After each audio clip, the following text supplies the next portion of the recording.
Di sini Perkenalkan, nama saya Meyutia Azahra dengan NIM 2210912320023. Perkenalkan, nama saya Siti Zainab dengan NIM 2210912220022 dari kelompok 9.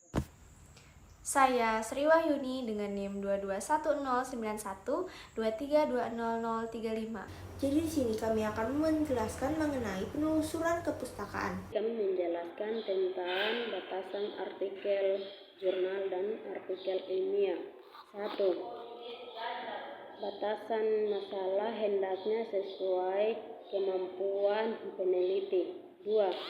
Sesuaikan batasan masalah dengan data dan fakta yang diperoleh dari lapangan. 3. Teliti dulu semua batasan masalah yang akan ditentukan. 4. Batasan masalah yang ditetapkan hendaknya memiliki daya tarik tersendiri bagi peneliti yang akan dinikmati hasil penelitian tersebut. 5. Batasan jurnal dan artikel dibuat agar pembahasan tidak keluar dari masalah yang dibahas. Kegunaan tinjauan pustaka. 1. Tinjauan pustaka berfungsi untuk mengkaji sejarah permasalahan. Yang kedua, tinjauan pustaka membantu peneliti untuk mendalami landasan teori yang berkaitan dengan permasalahan penelitian. Yang ketiga, membantu peneliti untuk mengkaji kelebihan dan kekurangan hasil penelitian terdahulu. Yang keempat, menghindari adanya duplikasi penelitian.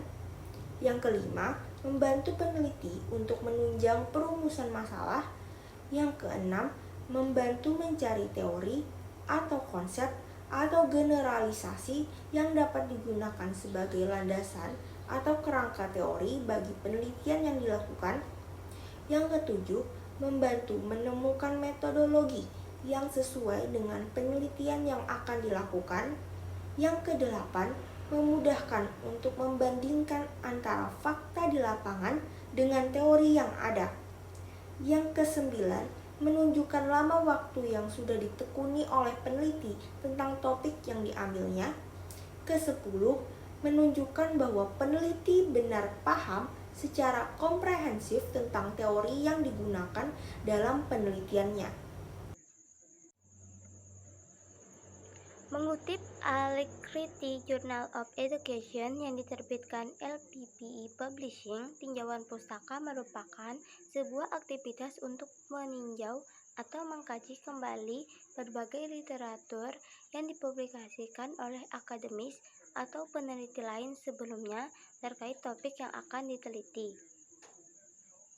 Pengertian tinjauan pustaka menurut beberapa ahli, yang pertama ialah John W. Creswell. Tinjauan pustaka adalah ringkasan tertulis mengenai artikel dari jurnal, buku, dan dokumen lain yang mendeskripsikan teori serta informasi baik masa lalu maupun saat ini.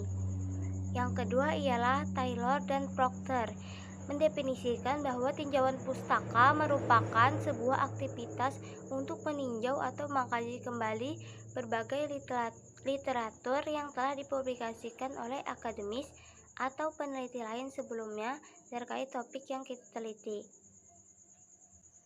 Yang ketiga ialah Schaeffelson dan Thon, mendefinisikan bahwa tinjauan pustaka sama halnya dengan menyarikan berbagai hasil penelitian terdahulu untuk mendapatkan gambaran tentang topik atau permasalahan yang akan diteliti, sekaligus menjawab berbagai tantangan yang muncul ketika memulai sebuah penelitian. Yang keempat ialah Lady, mendefinisikan bahwa tinjauan pustaka sebagai penjelasan yang berisi mengenai pernyataan-pernyataan peneliti sebelumnya mengenai penelitian serupa yang dikerjakan. Unsur dan isi tinjauan pustaka. Dalam penulisannya terdapat beberapa unsur-unsur yang termuat dalam tinjauan pustaka sebagaimana yang dituliskan oleh Hawkins dan Price. Di antaranya adalah evaluasi serta kutipan mengenai bidang ilmu atau topik yang sedang diteliti, usaha peneliti untuk menghubungkan hasil karya yang ditinjau dengan penelitian sendiri, baik itu dilakukan secara langsung maupun tidak langsung. Dan juga tinjauan pustaka berisi tentang teori-teori atau pendapat ahli yang terkait dengan topik yang akan diteliti pada karya ilmiah, skripsi maupun tesis tinjauan. Beberapa tinjauan pustaka ialah tinjauan pustaka penelitian, tinjauan pustaka skripsi, tinjauan pustaka karya ilmiah. Cara penelusuran kepustakaan. 1. Dengan pemilihan topik. Aspek-aspek yang perlu diperhatikan dalam pemilihan topik adalah yang pertama, area topik. Area topik memuat cakupan masalah yang akan diangkat dalam penulisan karya tulis ilmiah. Yang kedua, keterbatasan. Keterbatasan yang sering ditemui dalam pemilihan topik seringkali adalah keterbatasan yang disesuaikan dengan minat, kemampuan yang dilaksanakan, kemudahan yang dilaksanakan, kemudian kemudahan dibuat menjadi masalah yang lebih luas dan manfaat. Langkah kedua, pengumpulan informasi, prinsip-prinsip dasar yang harus diperhatikan sehubung dengan pengumpulan informasi adalah yang pertama, evaluasi instrumen.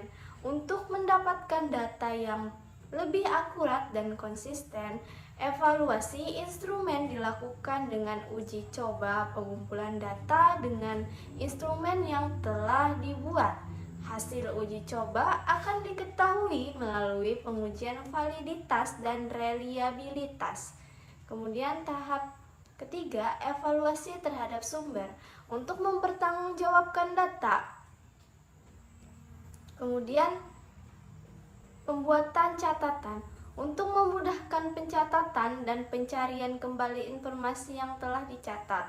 Kemudian langkah ketiga, survei lapangan, melakukan pengamatan atas objek yang diteliti, menetapkan masalah dan tujuannya yang akan diteliti dan dijadikan karya ilmiah.